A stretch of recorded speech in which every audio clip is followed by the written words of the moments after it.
Berikan salam dulu satu ke satu dengan yang katakan Tuhan Yesus kita luar biasa ya. Iya, Tuhan Yesus kita luar biasa, haleluya. Saudara kasih Tuhan, kemarin ada banyak yang sebelum saya sampaikan, kesaksian saya hal-hal ilahi yang saya nikmati di sana Bapak Ibu. Ya, karena sesuatu hal terus terang aja itu yang tujuan yang kami ingin lakukan di sana sebenarnya.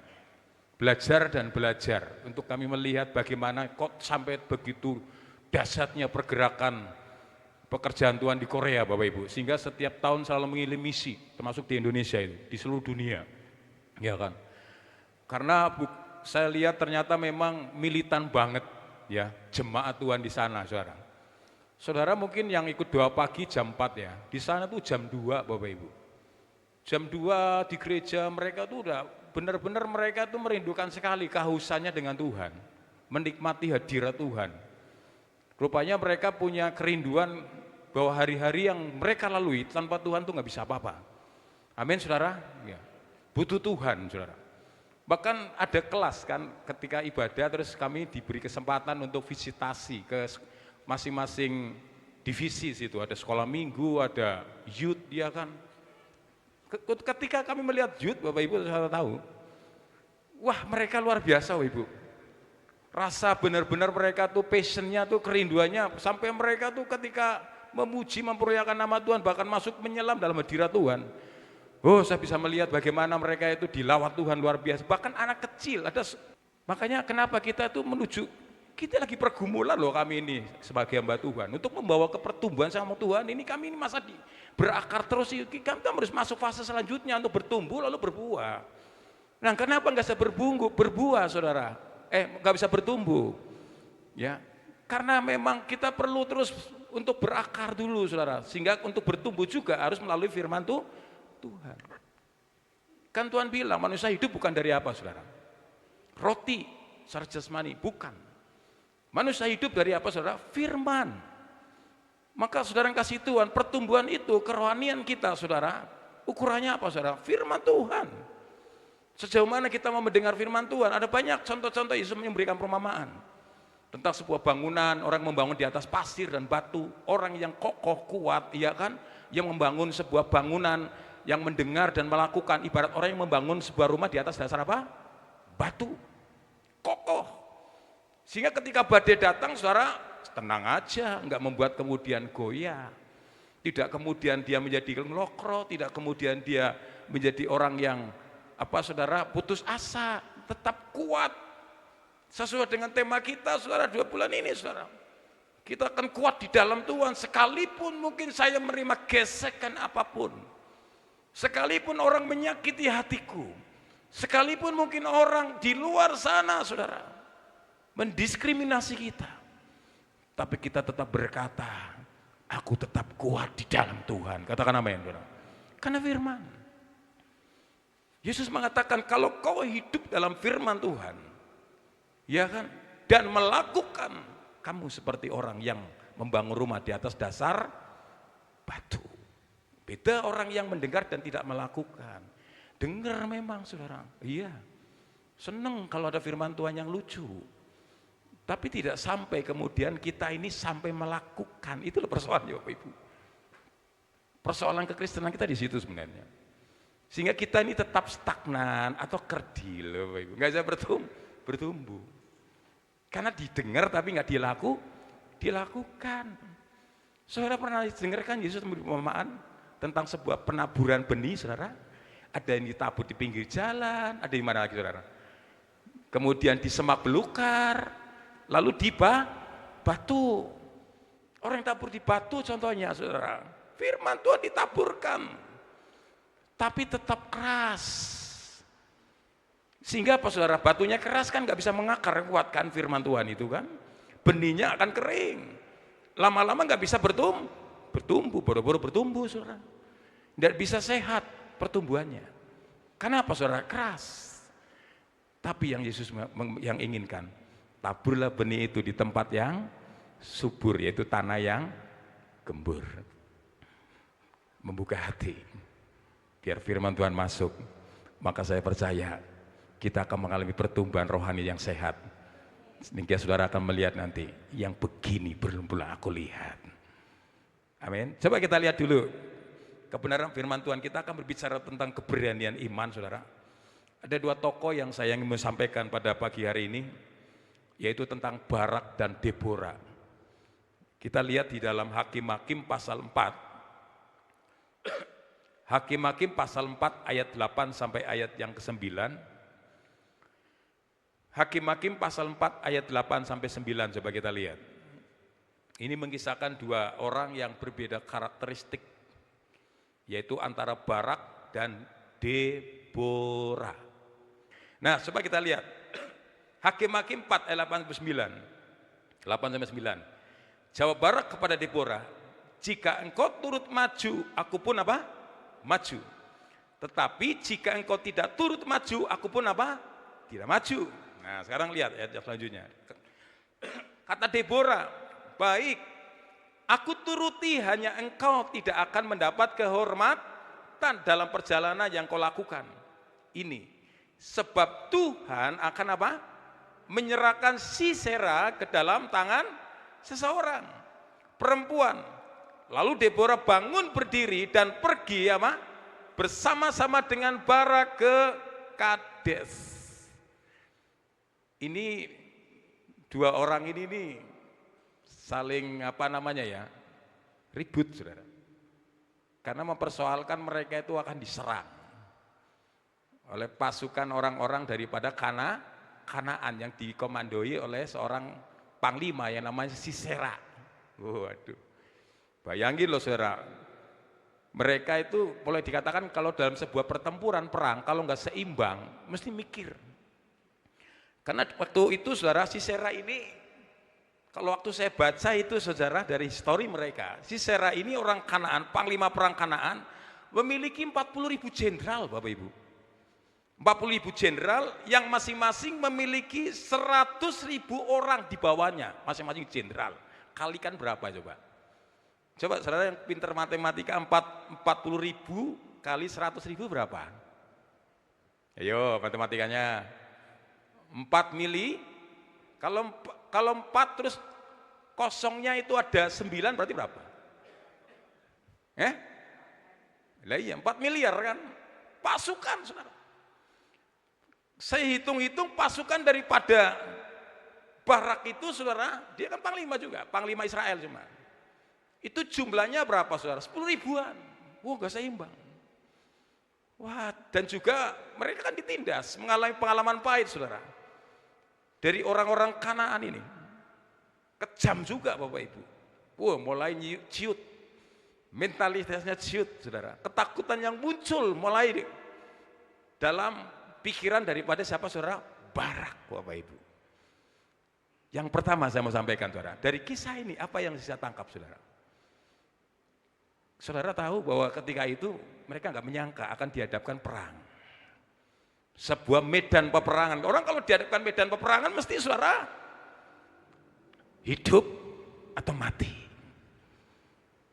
Yang pertama saya mau sampaikan, itulah realita hidup. Saudara jangan santai. Hidup itu sebenarnya kita sedang dihadapkan juga seperti zamannya Barak dan Deborah. Sebuah peperangan. Tapi yakinkan, peperangan kita ini bukan sendiri, tapi bersama dengan siapa? Tuhan. Perang Bapak Ibu. Saudara lihat hari-hari yang lalui, bukan kita melihat mulus-mulus kan? Kita bangun pagi, udah sembahyang, berdoa, tiba-tiba kemudian ada orang yang kemudian tanpa sadari nyerempet ke hati kita. Pernah nggak saudara? Halo, pernah nggak? Makanya bukan secara kebetulan ya, Salomo ngomong di Amsal ya. Dia bicara apa saudara? Jagalah apa? Hatimu dengan waspada. Kata waspada itu sebuah warning. Waspada ini hati. Karena kita tahu, sadari, bukan hanya Deborah dan Barak. Kita pun sebenarnya ini buat pelajaran kita. Hari-hari yang kita lalui, nggak luput dengan peperangan loh Bapak Ibu. Kita udah berdoa, udah sembahyang, minta proteksi Tuhan. Aku yakin Tuhan, hari ini nih aku akan mendapat mujizat Tuhan. Tiba-tiba kemudian orang bisa juga datang memberikan sebuah tawaran. seolah menciutkan ataupun mengkerdilkan iman kita. Aku teko ya, aku tak bisa datang kamu, nolong kamu, tak kasih pinjaman uang ya, kamu pinjam berapa, tapi dengan catatan kamu harus nuruti aturan saya, mana sertifikat tanahmu, mana segala apa yang kamu miliki, tapi dengan catatan konsekuensi harus ada nanti bunga yang harus kamu kembalikan. Padahal sudah ngomong Tuhan, wis kamu percaya sama saya, bukankah aku yang punya kedaulatan, bagi Tuhan tidak ada perkara yang mustahil. Tapi kemudian disitulah kita mulai mikir, ndiki aku kepepet iki, apa yang harus aku lakukan? Udahlah aku lewat jalan pintas saja, daripada aku terlalu lama-lama nunggu waktunya Tuhan. Tapi kemudian apa yang terjadi? Tanpa kita sadari kemudian kita terus-menerus terikat, dan membuat kita terikat. Tanpa kita sadari, akhirnya kita terikat dengan mamon, hutang, seolah-olah kita ketakutan dengan masalah duit. Padahal saudara tahu Paulus pernah ngomong akar segala kejahatan adalah apa saudara? Yakinkan harimu, hari saudara, seperti Deborah. Jangan seperti siapa saudara? Barak. Saudara kalau lihat di ayat yang ke-8 ini saudara, Barak dia ngomong, dia katakan engkau jika engkau turut maju dan aku pun maju, tetapi jika engkau tidak turut maju aku pun tidak akan apa? Saya pikir-pikir gini, saya renungkan, pengecut banget ini. Mentalitas mana ini seorang laki-laki? Saya harap halo bapak-bapak laki-laki yang kita sama ya, jangan miliki mentalitas kayak Barak ya. Pengecut. Yang disuruh-suruh didorong-dorong siapa itu? Halo, siapa yang didorong saudara? Deborah. Makanya maaf ya bapak-bapak ya, saya juga lah bapak-bapak ini, jangan sepelekan wanita loh. Coba dong lihat sebelah bapak ibu yang suami istri, siapa di sebelahnya? Wih, itu makhluk ciptaan Tuhan yang hebat loh sebenarnya. Hebat loh saudara. Saya mau ngomong nih ya, wanita itu ya, kalau dalam perspektifnya dia imannya Tuhan, keberanian iman seperti Deborah, tetap saudara. Iya. Saudara tahu, di Alkitab banyak contoh-contoh. Esther, kayak nama istri saya nih, Esthernya benar ada nama Esther baptisnya. Bukan berarti saya melirik istri saya saudara. Esther saudara tahu itu di Alkitab. Dia yang menyelamatkan bangsa siapa? Yahudi. Bayangin saudara, mau dihabisi itu waktu itu. Tapi Esther dia seorang ratu, wanita, hebat. Kalau nggak ada Esther itu, nggak tahu bagaimana nasib orang Yahudi pada waktu itu. Lalu kemudian siapa lagi? Ruth. Ruth itu luar biasa Bapak Ibu. Dihadapkan sebuah pilihan, kau milih waktu diomongi sama mertuanya, siapa namanya? Naomi. Kau melu aku apa mau karpet jalani sendiri ke Moab. Tapi kemudian sikap yang diambil, keputusan Ruth, dia tahu bangsamu lah bangsaku. Bahasa saya nih ya, saya akan ikuti engkau. Dan singkat cerita, nggak pernah terpikir dia ketemu seorang konglomerat yang namanya Boaz. Ketika dia nuruti jalannya Tuhan, membuat martabat keluarganya diangkat luar biasa. Ruth. Lalu di Alkitab lagi, saudara masih ingat kisah tentang Abigail dan siapa? Nabal. Nabal itu seorang kasih Tuhan, dasar namanya Nabal, orangnya bebal. Laki-laki ini gara-gara ngomong kepada utusan Daud, saudara. Waktunya istilahnya itu ya, kumpulin kayak pajak lah, setor saudara. Tapi kemudian apa yang dilakukan Nabal? Ngomong. Makanya pelajaran buat kita Bapak Ibu, hati-hati kalau ngomong ya Bapak Ibu ya. Hati-hati ucapan kita, makanya bukan cara betul Yakobus itu.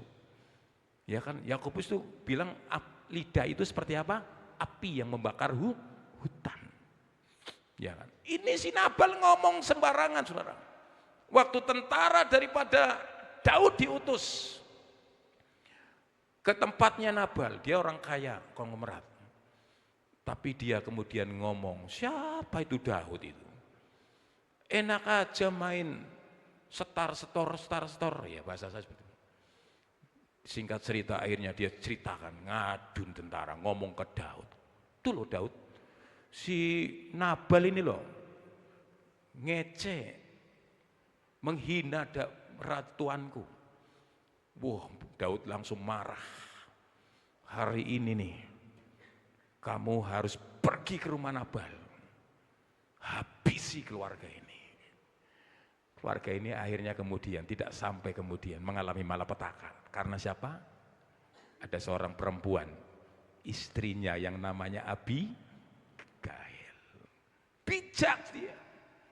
Dia datang dengan kerendahan hati menghampiri saudara, utusan daripada Daud, dan juga ketemu ngomong sama Daud, minta maaf.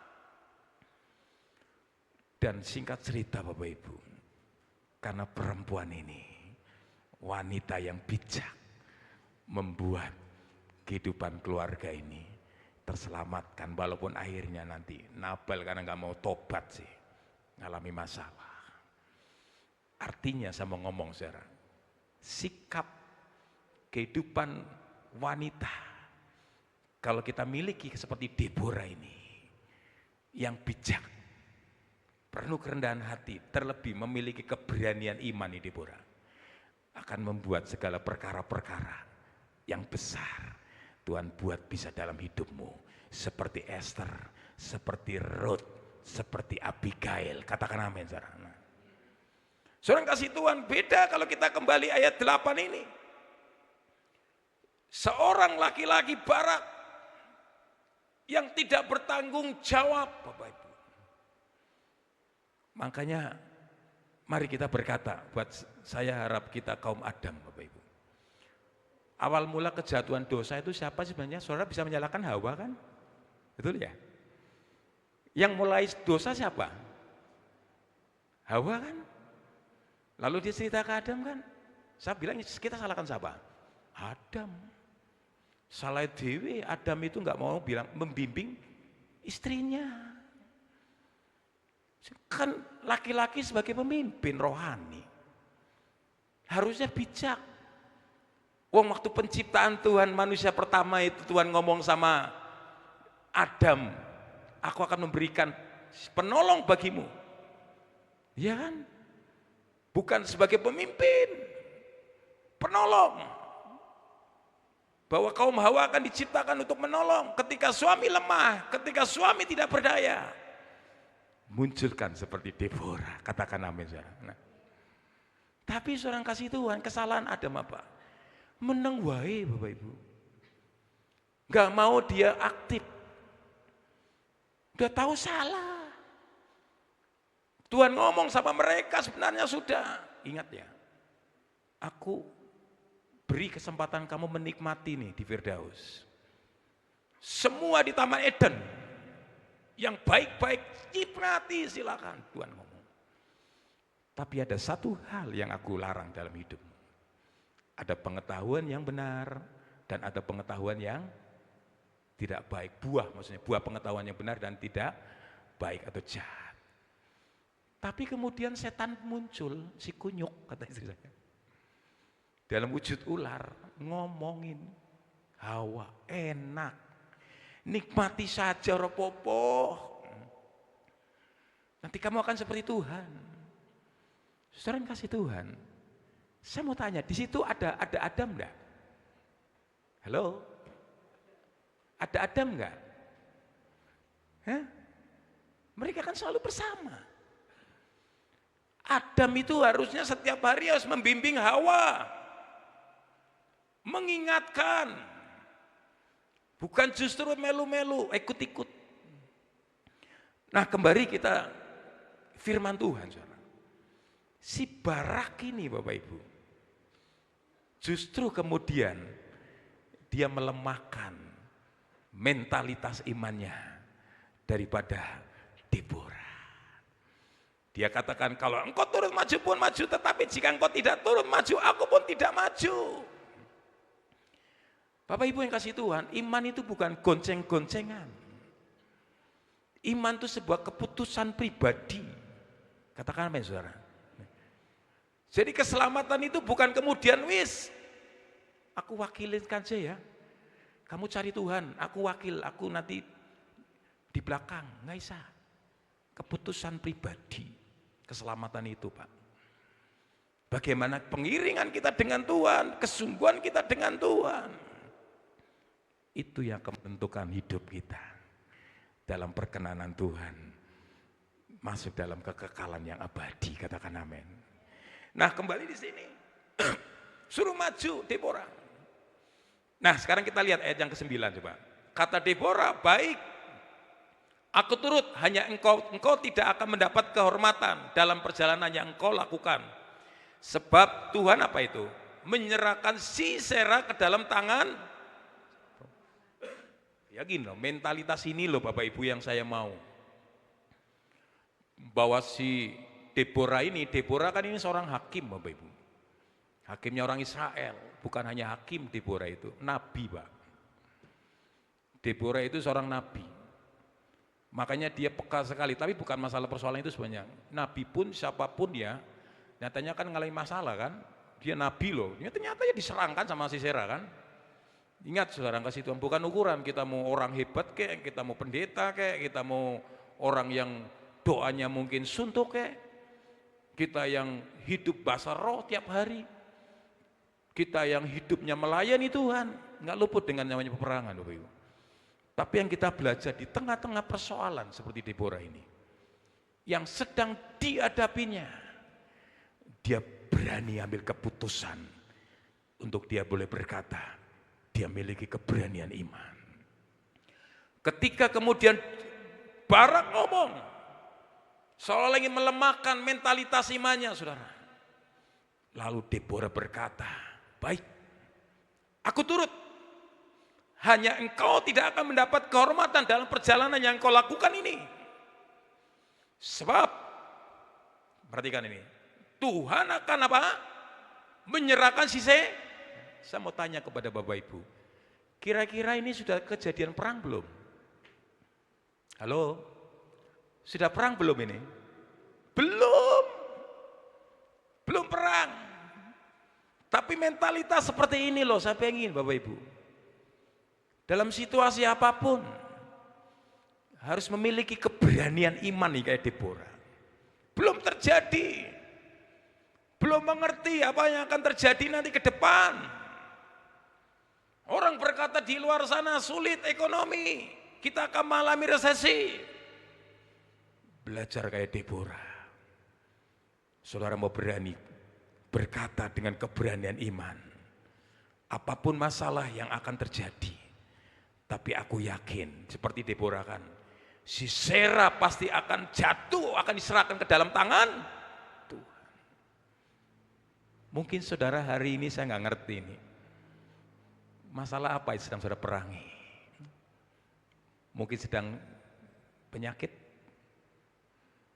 yang menjadi ketakutan, mungkin persoalan ekonomi, mungkin persoalan masa depan, atau mungkin hal-hal lain saya nggak ngerti, Tuhan yang tahu. Tapi hari ini saya mau sampaikan, berani ambil keputusan atau berani memiliki mentalitas iman yang kuat, supaya Tuhan nanti akan berperkara dalam hidup kita. Nanti saudara akan lihat, karena mentalitas imannya, keberanian imannya ini Deborah saudara. Bukan segala sesuatu hal kemudian sia-sia, enggak. Nyata Bapak Ibu. Kadang di situ loh Bapak Ibu, Tuhan itu kadang mau bekerja. Melihat apa saudara? Keberanian iman kita. Iya saudara. Di hadapan sesuatu berani enggak kita ambil keputusan iman kita? Atau kita masih ragu? Seperti Barak, sudah maju mundur, bahkan dorong-dorong siapa saudara? Deborah. Wis kamu aja yang maju. Aku di belakang aja. Kalau kamu maju, aku maju. Mental apa itu? Tapi yang saya rindukan, miliki mentalitas Deborah. Hari ini saudara belum melihat perkara yang besar. Tapi saudara berani berkata, keberanian iman. Hari ini aku belum bisa melihat. Tapi aku yakin besok aku akan melihat sesuatu akan terjadi yang belum pernah aku lihat. Tuhan akan mengerjakan perkara yang besar dalam hidupku. Amin, saudara. Yang sakit mungkin hari ini, seolah-olah sesuatu hal yang mengatakan, waduh sesuatu yang akan mari, kamu akan jadi kumatan. Saudara katakan, hari ini aku belum melihat, tapi besok aku akan melihat perbuatan Tuhan yang besar. Tuhan akan pulihkan aku sehat sempurna. Gak ada penyakit kronis, gak ada penyakit yang akan membuat saya terintimidasi dengan kematian. Kalau 2000 tahun yang lalu Yesus banyak melakukan mujizat, seperti banyak hal orang-orang yang sakit memiliki keberanian iman, dia sembuh total, gak kumat meneh. Hari ini pun saudara yang sakit akan disembuhkan. Kau yang sakit yakinkan, saudara akan disembuhkan dengan keberanian iman yang saudara miliki. Mungkin saudara mengalami persoalan lagi, mungkin diburu masalah mamon. Tapi biar hari ini Bapak Ibu miliki keberanian iman bahwa Tuhan itu bisa mengerjakan apapun. Kadang tuh Tuhan bekerja di situ loh Bapak Ibu. Dia akan kerja, ya kan, sesuai dengan keberanian iman kita. Di Alkitab tuh banyak Bapak Ibu. Contoh-contoh di Alkitab, saya ungkap lagi ya, nggak walaupun saya sering ya. Yang perempuan 12 tahun itu kan keberanian iman. Dia bisa mati loh, kena kanker itu. Berapa 12 tahun ya. Tapi dia berani, bisa roboh keserempet-serempet orang sakit. Tapi dia berani terobos kerumunan orang. Sing penting aku bisa ketemu Yesus. Dia di hadapan Yesus, dijamah Tuhan sembuh. Keberanian iman. Hari ini saya mau sampaikan, keberanian iman saudara, itu menentukan Tuhan akan berperkara, mengerjakan hal yang tidak mungkin jadi mungkin. Maka itu saudara jangan khawatir ya, untuk menghadapi masalah, belajar memiliki mentalitas keberanian iman kayak Deborah itu Bapak Ibu. Kadangkala asumsi itu kadangkala sering membuat kita ini mematahkan iman kita, sehingga kita tidak memiliki keberanian iman Bapak Ibu. Nah, padahal kita sadar Bapak Ibu bahwa Tuhan itu melakukan perkara yang besar dalam hidup kita, yang tidak mungkin jadi mungkin Bapak Ibu, amin. Firman Tuhan mengatakan walaupun imanmu sebesar biji sesawi saja apa? Bisa memindahkan apa? Gunung. Ya makanya saya pengen aktifkan iman saudara. Jangan sebatas kita ngerti iman, beriman, tapi nggak dipraktekkan, itu masalahnya loh Bapak Ibu. Karena di situ Bapak Ibu. Ya, maka itu berani mengambil sebuah keputusan, yaitu keberanian iman. Keberanian iman bisa melakukan hal yang tidak mungkin jadi mungkin. Nah, sebab itu yang pertama, orang yang memiliki keberanian iman, coba lihat Keluaran 14, kita percepat karena kita akan masuk perjamuan kudus. Keluaran 14 ayat 14. Di tengah-tengah persoalan saya tahu kita masuk medan peperangan seperti Barak dan Deborah, saudara. Yakinkan hari ini orang yang punya keberanian iman. Di ayat ini mengatakan Tuhan akan apa? Berperang untuk kamu dan kamu akan apa? Diam saja. Ingat hal yang pertama, orang yang memiliki keberanian iman mesti yakin, oh aku nggak sendiri. Makanya di tengah-tengah persekutuan jangan jadi melo nih, skeptis, pesimis. Tahu pesimis saudara? Artinya kita ini kadang-kala sering apa saudara? Ngelokro ya, orang yang seperti orang nggak punya harapan. Hari ini saya mau sampaikan, milikilah orang yang memiliki keberanian iman di tengah-tengah masalah yang engkau hadapi. Engkau enggak sendiri, ada Tuhan yang ikut berperang. Paulus pernah mengatakan, Roma 8 ayat 28, Allah akan turut bekerja dalam segala perkara apa? Berikan kebaikan. Tapi kenapa kita sering kadang-kala seperti orang yang tidak diperhatikan lah. Seperti orang yang seolah-olah enggak peduli. Biarin Bapak Ibu, orang nggak pedulikan kita. Tapi ada mata yang selalu melihat kita. Daud pernah ngomong, siapa saudara? Tuhan. Karena Tuhan turut berperang, Tuhan turut bekerja. Paulus ngomong kalau Tuhan bekerja pasti mendatangkan apa? Kebaikan. Saudara percaya hari ini ada Tuhan ikut berperang dalam saudara? Percaya. Saudara enggak sendiri. Ada Tuhan yang berperang, Bu. Hari ini. Hari-hari yang saudara lalui. Maka itu enggak usah khawatir. Makanya Tuhan ngomong, sekali-kali aku tidak pernah meninggalkan engkau. Saya percepat aja. Lalu yang kedua coba kita lihat. Mazmur 20 ayat yang ke-6.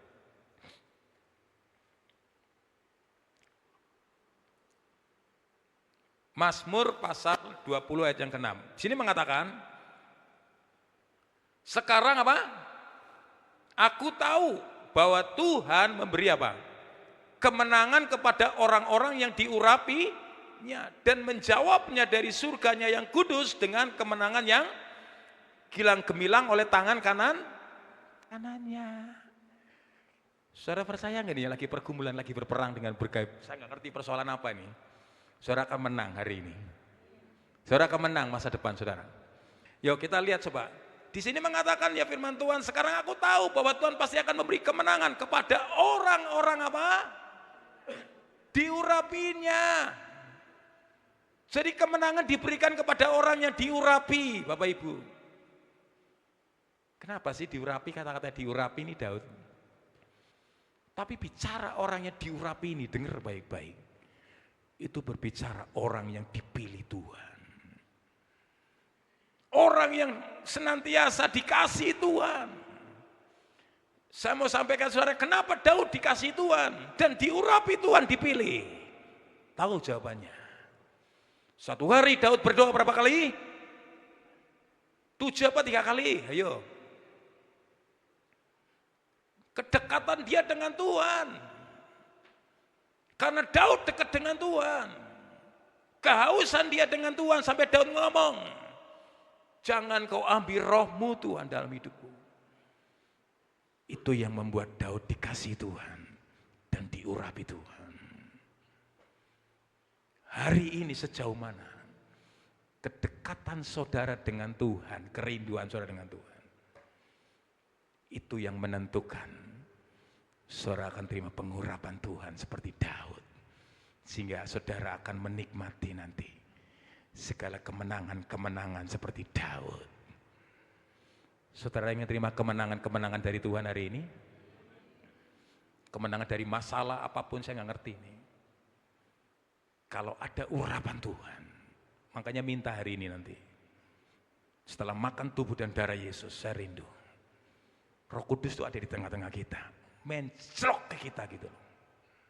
Turun ke kita. Saya melihat orang-orang yang diurapi Tuhan. Kalau ada urapan Tuhan turun dalam hidup kita.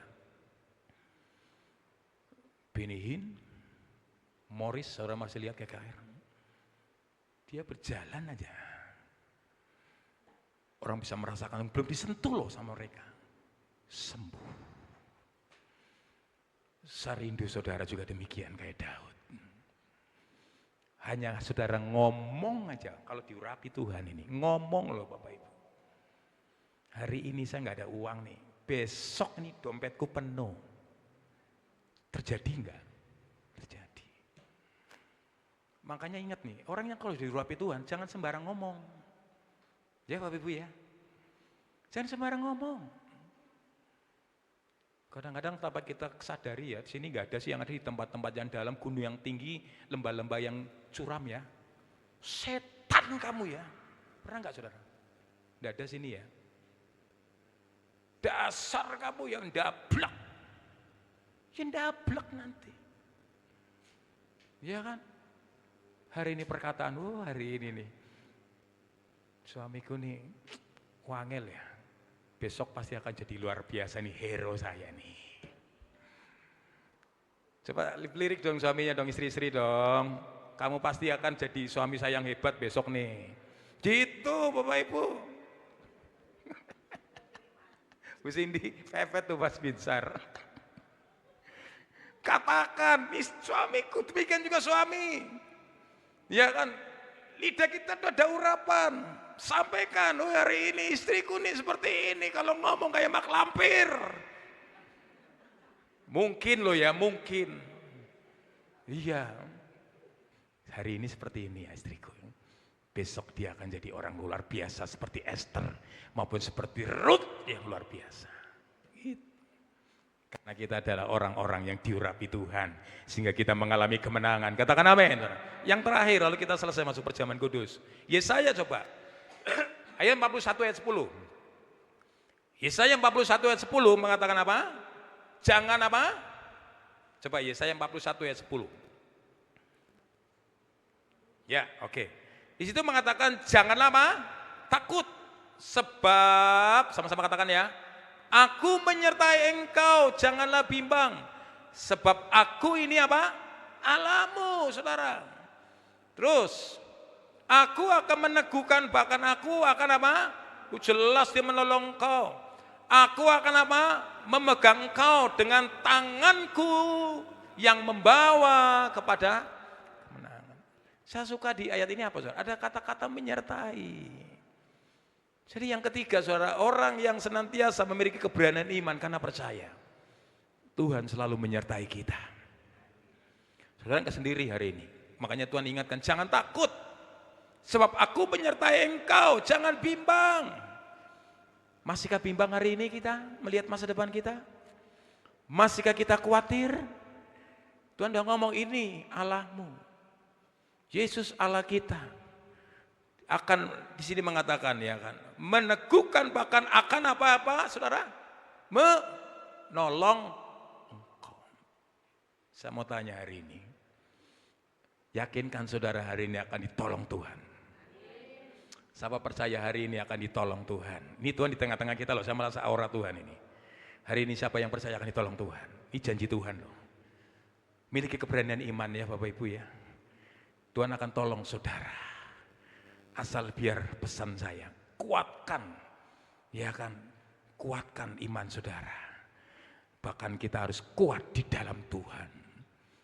Karena Tuhan, Dia selalu ada bersama kita. Bab itu biar pagi hari ini, saya minta pemain musik bisa mempersiapkan ini. Mari kita mau tetapkan hati kita untuk percaya. Tanpa syarat, jangan goyah. Dan nyatakan iman kita untuk setia. Dan senangkan hati Tuhan hari ini. Karena keberanian imanmu, itu yang akan menentukan hari esok. Apakah saudara akan ditolong Tuhan atau tidak. Yakinkan hari ini pesan saya, Tuhan selalu berperang buat kita. Amin. Tuhan bersama dengan kita. Yakinkan hari ini saudara akan menang. Karena Tuhan ada di pihak kita. Dan yakinkan Tuhan akan menyertai saudara sampai kepada akhir zaman. Mari kita datang di hadapan Tuhan. Siapkan hati kita. Terima kasih Tuhan. Terima kasih Tuhan.